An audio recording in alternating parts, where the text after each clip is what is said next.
बिस्मिल्लाहिर्रहमानिर्रहीम। कैसे हैं भैया आप लोग? रटना नहीं है, समझना है। Syntax book board second year chemistry, chapter number 1 chemistry of representative elements का पार्ट 20 हम करने जा रहे हैं। शॉर्ट क्वेश्चंस चल रहे थे ये पार्ट 20, और शॉर्ट क्वेश्चन में से 2 क्वेश्चन हम कर चुके थे। कॉपी पेंसिल ले लीजिए, लेक्चर को नोट करना है और मुस्कुराते रहना है। ये आपका पेज नंबर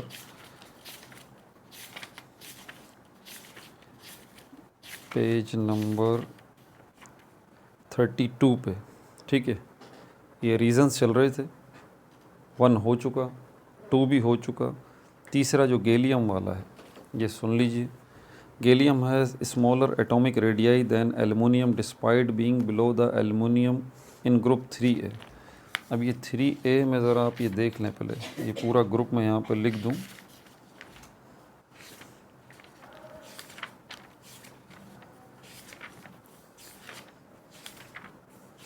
पूरा ग्रुप यहाँ पे 3A में यहाँ पर ये बताया भी गया बाकायदा।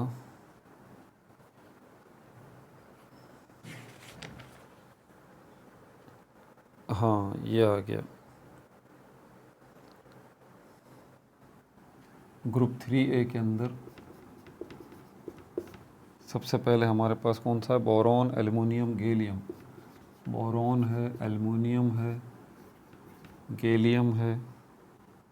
Boron, aluminium, gallium, indium, thallium. Indium और थेलियम, ठीक है भाई। अब ये ग्रुप मैंने लिख दिया ना, अब आसानी हो जाएगी ज़रा इस पर बात करने में। तो यहाँ पर ये जो है स्मॉलेस्ट एटॉमिक रेडियाई। अब यहाँ पर क्या सवाल है इसके हवाले से? सवाल नोट कर लें, बुलेट्स में लिखूँगा मैं, ठीक है। बाकी तो पूरा क्वेश्चन आप बुक में देख सकते हैं। इसमें कह रहा है गैलियम जो है इसका स्मॉलेस्ट एटॉमिक रेडियाई है, स्मॉलेस्ट एटॉमिक रेडियाई है किसके मुकाबले में? Than aluminium. अब यहाँ यही चीज़ है जो कि डिस्टर्बिंग है। ऐसा क्यों है? क्योंकि टॉप टू बॉटम आप जाते हैं तो एटॉमिक रेडियाई बढ़ता रहता है। बोरॉन से एल्युमिनियम एटॉमिक रेडियाई बढ़ गया, एल्युमिनियम से गैलियम एटॉमिक रेडियाई बढ़ना चाहिए, ठीक है, क्योंकि down the group atomic radii बढ़ रहा है। तो बोरॉन से एल्युमिनियम तो बढ़ा है बिल्कुल एटॉमिक रेडियाई। अब एल्युमिनियम से गैलियम भी एटॉमिक रेडियाई बढ़ना चाहिए, लेकिन बढ़ नहीं रहा। क्या हो रहा है?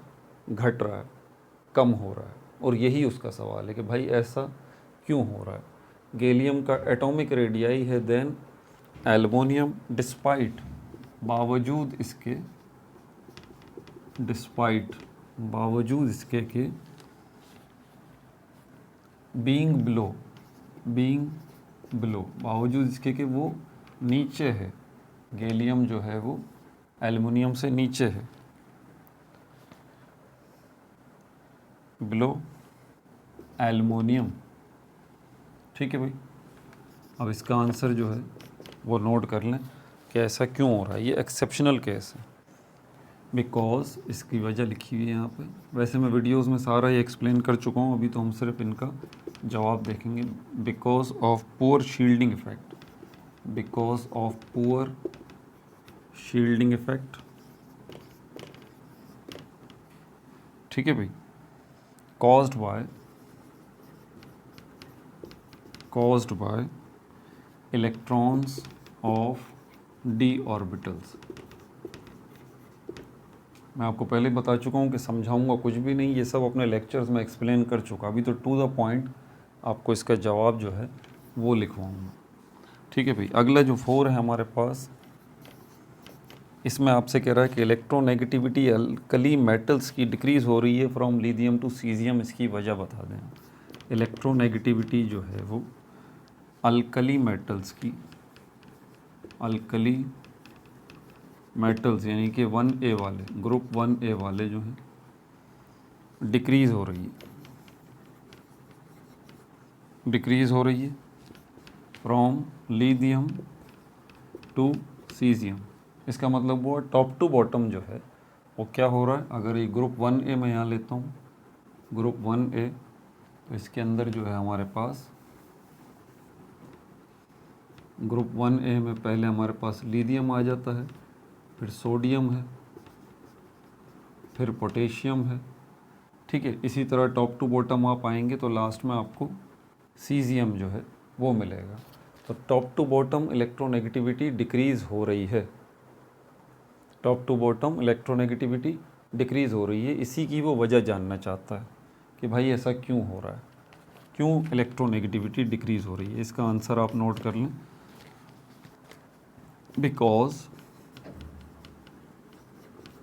because regular increases in atomic radii, because regular increase in atomic radii, ये टू द पॉइंट इसका जवाब है। देखो top to bottom atomic radii जो है वो बढ़ रहा है, तो इसका दूसरा इफेक्ट किसके ऊपर पड़ रहा है, इलेक्ट्रोनेगेटिविटी के ऊपर, कि इलेक्ट्रोनेगेटिविटी जो है वो कम हो रही है। ठीक है भाई, अब इसकी वजह क्या है, क्यों हो रहा है ऐसा, because larger atomic size, larger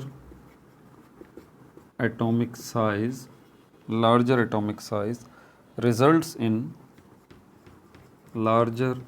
size results in decreasing tendency,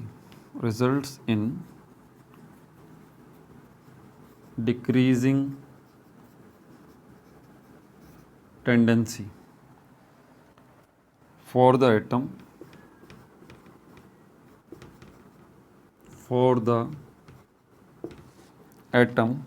to attract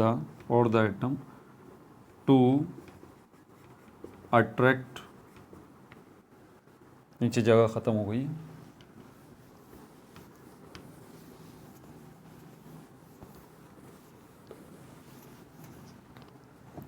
for the atom to attract the shared pair of electron towards itself। ठीक है भाई, एक्सप्लेन कर दूं। मुद्दा ये है कि इलेक्ट्रोनेगेटिविटी अल्कली मेटल्स की डाउन द ग्रुप डिक्रीज़ हो रही है। इसके पीछे वजह क्या है, वजह है इसकी because regular increase in atomic radii, अगर टॉप टू बॉटम जो है वो एटॉमिक रेडियाई बढ़ रहा है, इसीलिए इलेक्ट्रोनेगेटिविटी डिक्रीज़ हो रही है। अब इससे आगे वजह क्या है, इससे आगे वजह ये है कि लार्जर एटॉमिक साइज़ के एटम का साइज़ जब बड़ा हो जाता है तो उसका रिज़ल्ट क्या निकलता है, रिज़ल्ट्स इन डिक्रीजिंग टेंडेंसी। तो एटम का साइज़ जितना बड़ा होता रहेगा उससे क्या होगा, रिजल्ट्स इन डिक्रीजिंग टेंडेंसी। किस चीज़ में फिर कमी वाक़ई हो जाएगी, फॉर द एटम, एक एटम के अंदर इस सलाहियत में कमी होना शुरू हो जाएगी। जैसे जैसे उस एटम का साइज़ बड़ा होता रहेगा तो उस एटम के अंदर ये सलाहियत कम होना शुरू हो जाएगी कि वो क्या कर सके, to attract the shared pair of electron towards itself. तो बड़ा साइज़ होता रहेगा, एटम की ये सलाहियत जो है वो, उसकी ये टेंडेंसी डिक्रीज़ होती रहेगी कि वो शेयर्ड पेयर ऑफ इलेक्ट्रॉन को अपनी तरफ अट्रैक्ट कर सके। ठीक है भाई, अगला सवाल देखें, नंबर 5।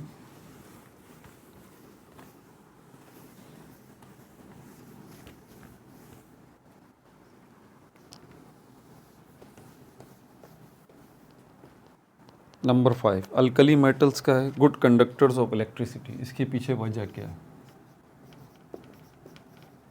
अल्कली मेटल्स जो हैं वो गुड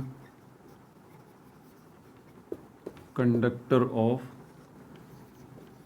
इलेक्ट्रिसिटी, वाई, क्या वजह है इसकी, इसका जवाब नोट कर लें। रीज़न इसका क्या है, due to their ability to transfer electron easily. उसकी वजह क्या है कि अल्कली मेटल्स जो है वो इलेक्ट्रॉन आसानी के साथ ट्रांसफ़र कर सकते हैं,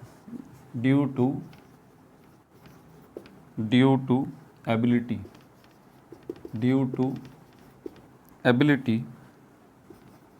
टू ट्रांसफ़र इलेक्ट्रॉन ईजीली। ठीक है भाई। अच्छा, इसके बाद क्या है, number 6, acidity of hydrogen halide. Acidity of hydrogen halide, videos में तफसील बता चुका हूँ हाइड्रोजन हैलाइड्स के बारे में। Increase from hydrogen fluoride to hydrogen iodide. आपको पता है ना, हैलोजेंस जो हैं उसमें फ्लोरीन है, क्लोरीन है, ब्रोमीन है और आयोडीन है। हाइड्रोजन जो है वो इनके साथ रिएक्ट करेगा तो एसिड्स बनेंगे। हाइड्रोजन फ्लोरीन के साथ मिलेगा, हाइड्रोजन फ्लोराइड एसिड बनेगा, हाइड्रोजन क्लोराइड एसिड बनेगा, हाइड्रोजन ब्रोमाइड एसिड बनेगा, हाइड्रोजन आयोडाइड एसिड बनेगा। लेकिन ये जो एसिड्स बनेंगे ये एसिड्स कहलाते हैं क्या, इनको हम हाइड्रोजन हैलाइड्स कहते हैं इन एसिड्स को। लेकिन इनकी पावर में फ़र्क होगा, इसी पावर को हम एसिडिटी कह रहे हैं। तो यही सवाल है एसिडिटी ऑफ हाइड्रोजन हैलाइड, यानी कि ये जो एसिड्स बनेंगे इनकी जो एसिडिटी है इंक्रीज़ हो रही है फ्रॉम हाइड्रोजन फ्लोराइड से हाइड्रोजन आयोडाइड तक। मोस्ट एसिडिक जो है वो हाइड्रोजन आयोडाइड है। तो ये जो ताकत है एसिडिटी की टॉप टू बॉटम वो इंक्रीज़ हो रही है, इसके पीछे वजह क्या है, तो इसका वजह नोट कर लीजिए आप। Answer, because of their bond energies, because of their bond energy. Hydrogen halides की बॉन्ड एनर्जी जो है वो, अब हाउ, कैसे बॉन्ड एनर्जीज जो हैं वो कैसे इन्वॉल्व हैं इस एसिडिटी के अंदर। वीडियो के अंदर मैं तफसीलन इसको एक्सप्लेन कर चुका हूँ, फिर भी यहाँ नोट कर लें। हाउ बॉन्ड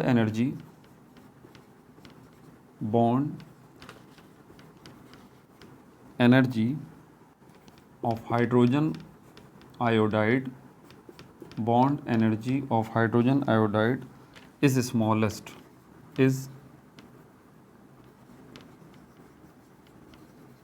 स्मॉलेस्ट, सबसे कम जो है बॉन्ड एनर्जी वो इसकी है, हाइड्रोजन आयोडाइड की। ठीक है भाई। तो इसका रिजल्ट क्या निकलेगा, hence it can donate proton easily, hence it can donate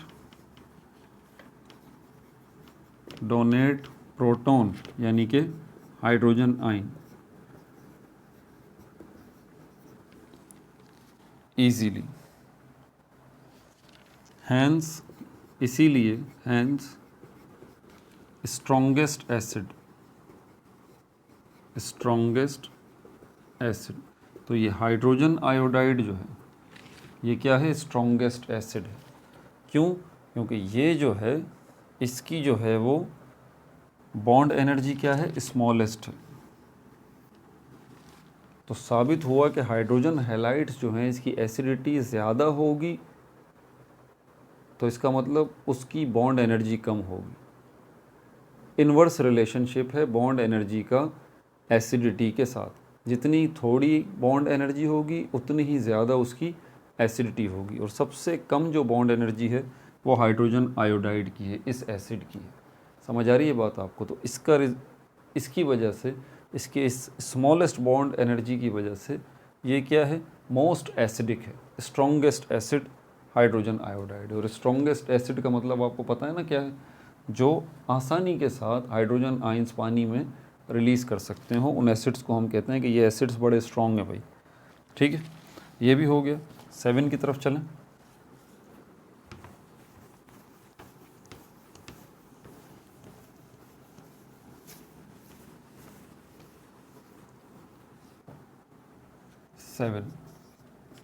seven reason के अंदर बोल रहा है फ्लोरीन जो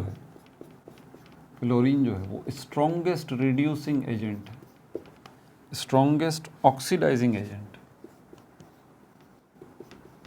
स्ट्रॉन्गेस्ट ऑक्सीडाइजिंग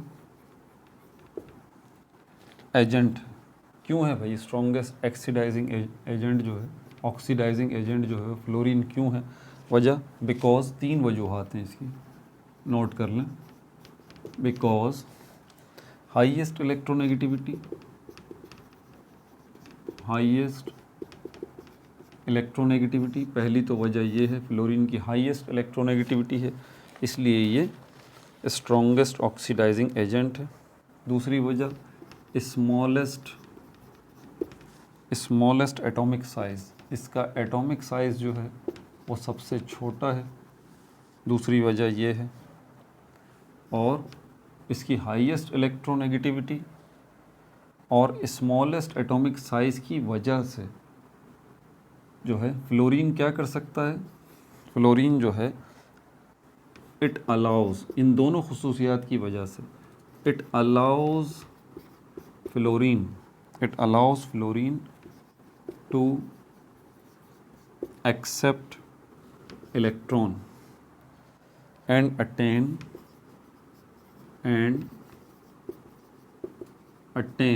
नेगेटिव चार्ज। ठीक है भाई, स्ट्रॉन्गेस्ट ऑक्सीडाइजिंग एजेंट क्यों है? इस वजह से हाईएस्ट इलेक्ट्रोनेगेटिविटी है और स्मॉलेस्ट एटॉमिक साइज, ये दो खुसूसियात होने की वजह से ये स्ट्रॉन्गेस्ट ऑक्सीडाइजिंग एजेंट है।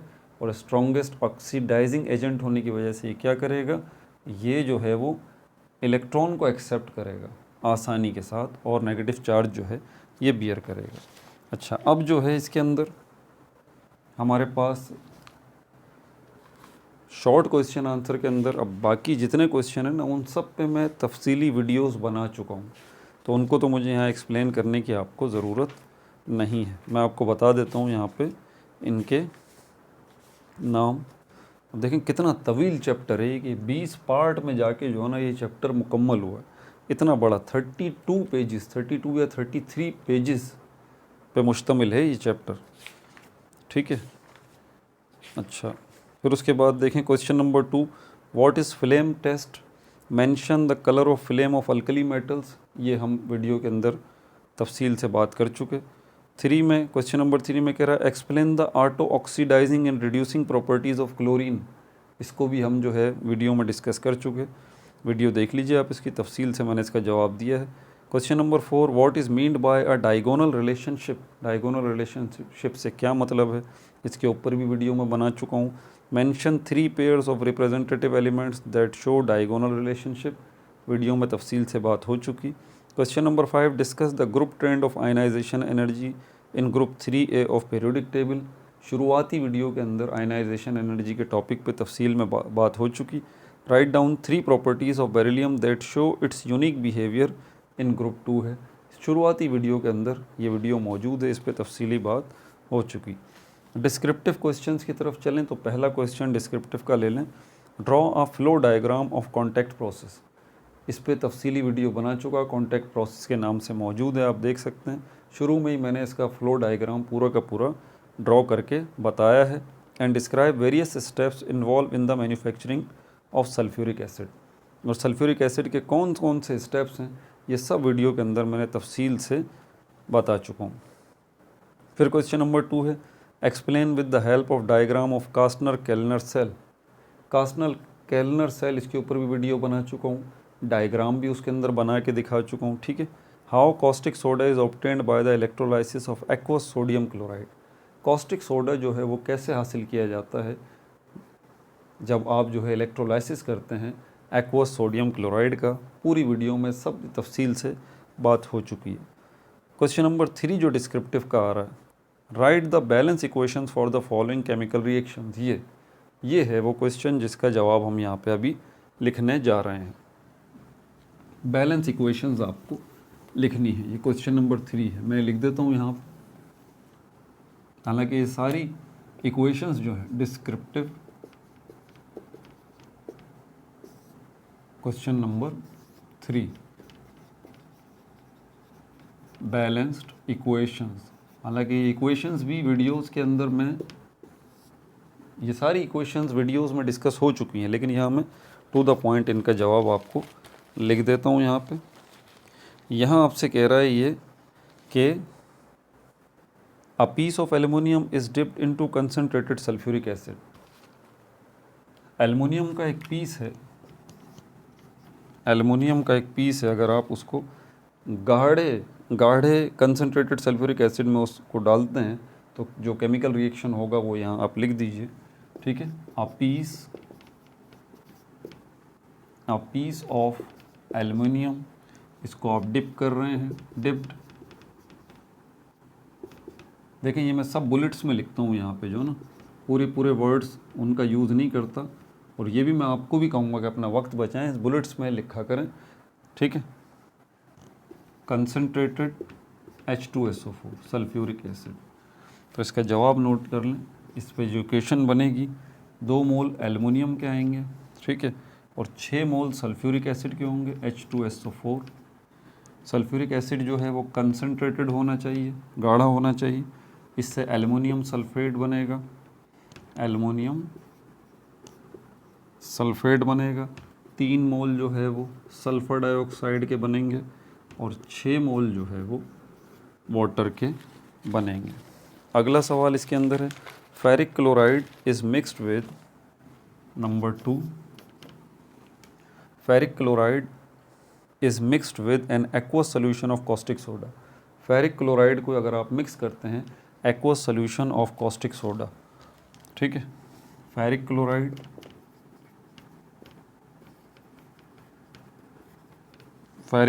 को आप क्या कर रहे हैं, मिक्स कर रहे हैं एक्वस सोल्यूशन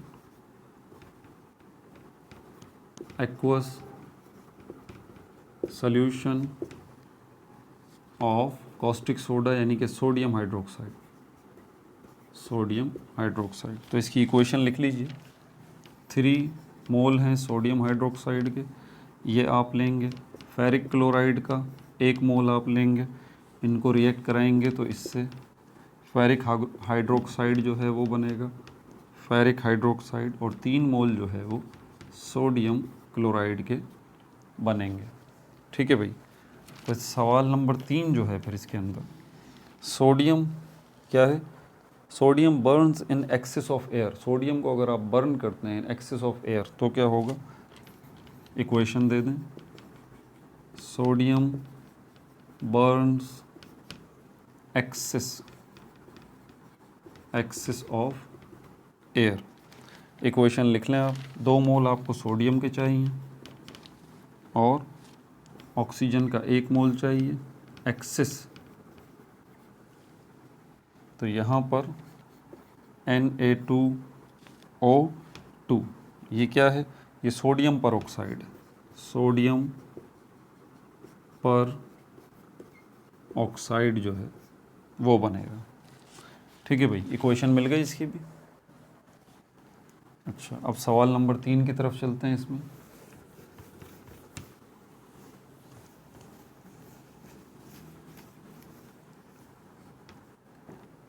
सवाल नंबर 3, इसमें हाँ ये सवाल नंबर 3 हो चुका, सोडियम बर्न्स इन। सवाल नंबर 4 की तरफ चलते हैं, सवाल नंबर 4 की तरफ। इसमें बोल रहा है magnesium is heated with nitrogen gas. Magnesium को जो है वो आप हीट कर रहे हैं, हीटेड विद नाइट्रोजन गैस, ठीक है। तो इसकी इक्वेशन लिख लीजिए। 3 मोल आपको मैग्नीशियम के चाहिए, 3 मोल मैग्नीशियम के, नाइट्रोजन गैस जो है, और इससे बनेगा Mg3N2 magnesium nitride, magnesium nitride जो है ये बनेगा, ठीक है भाई। नंबर 5 मैं कह रहा है आपसे, potassium is put into ethyl alcohol. Potassium को अगर आप इथाइल अल्कोहल में डालते हैं, तो पोटेशियम को अगर आप पुट इनटू डाल देते हैं इथाइल अल्कोहल में, C2H5OH, तो इसका केमिकल इक्वेशन इसकी नोट कर लें। 2 मोल आपको पोटेशियम के चाहिए, प्लस 2 मोल जो हैं वो आपको इथाइल अल्कोहल के चाहिए, ठीक है। इससे 2 मोल जो है वो सोडियम इथॉक्साइड, ये पोटेशियम इथोक्साइड है, sorry potassium ethoxide, potassium ethoxide जो है इसके बनेंगे, और हाइड्रोजन गैस जो है ये बनेंगे। ठीक है भाई। छठी इक्वेशन आप नोट कर लें, chlorine gas is pass through an aqueous solution of caustic soda. Aqueous solution of caustic soda है, उसमें आप क्लोरीन गैस को गुजारते हैं तो क्या होता है, सवाल लिख लें पहले। क्लोरीन गैस पास्ड, ठीक है, और उसके बाद aqueous solution of caustic soda यानी कि सोडियम हाइड्रोक्साइड। 6 मोल जो है वो सोडियम हाइड्रोक्साइड के चाहिए, और 3 मोल क्लोरीन गैस के। अभी तक आप अगर आप वीडियो देख रहे हैं तो ये एंड हो रहा है इस वीडियो का। ठीक है, अगला जो चैप्टर है ना chemistry of outer transition elements के लिए, इसके लिए ज़रा कमर कस के आइएगा। पहले ही बता दूं, इलेक्ट्रॉनिक कॉन्फ़िगरेशन जो है वो आपको सीखनी पड़ेगी, वरना ये आगे आने वाला जो चैप्टर है ना ये आपके सर पे से गुजर जाएगा, इलेक्ट्रॉनिक कॉन्फ़िगरेशन। ठीक है, तो उसके लिए तैयार होकर आइएगा जहनी तौर पर। ये शिकायत मुझसे मत कीजिएगा कि सर ये जो लिखा हुआ है आप हमें ये पढ़ा दें, आप इलेक्ट्रॉनिक कॉन्फ़िगरेशन क्यों सिखा रहे हैं। भाई इलेक्ट्रॉनिक कॉन्फ़िगरेशन शुरू में जब तक समझाऊंगा नहीं, आपको आगे की बात कोई समझ में ही नहीं आएगी, ये है प्रॉब्लम। तो इसलिए मेहरबानी करके जो है ना ताज़ा कर लीजिएगा। हालांकि इलेक्ट्रॉनिक कॉन्फ़िगरेशन में फ़र्स्ट ईयर केमिस्ट्री के अंदर 3 पार्ट्स के अंदर तफसील से इलेक्ट्रॉनिक कॉन्फ़िगरेशन पर बात कर चुका हूँ, लेकिन फिर भी मैं दोबारा इसको रिव्यू करूँगा आपके लिए, वरना ये अगला वाला चैप्टर आपको समझ में नहीं आएगा। ठीक है, sodium chlorate NaClO3, sodium chlorate 5 मोल बनेंगे सोडियम क्लोराइड के, और 3 मोल बनेंगे H2O वाटर के। ठीक है भाई, ये भी हो गया। अब उसके बाद क्वेश्चन नंबर 4 जो है, इस पे मैं तफसीली बात ऑलरेडी कर चुका हूँ। क्या बोल रहा है क्वेश्चन नंबर 4 में, what is bleaching powder, how it is prepared, give the reaction of bleaching powder with water and hydrochloric acid. इस पे वीडियो बना चुका हूँ, सब चीज़ें तफसील से बता चुका हूँ, नोट्स भी बनवा चुका हूँ इसके।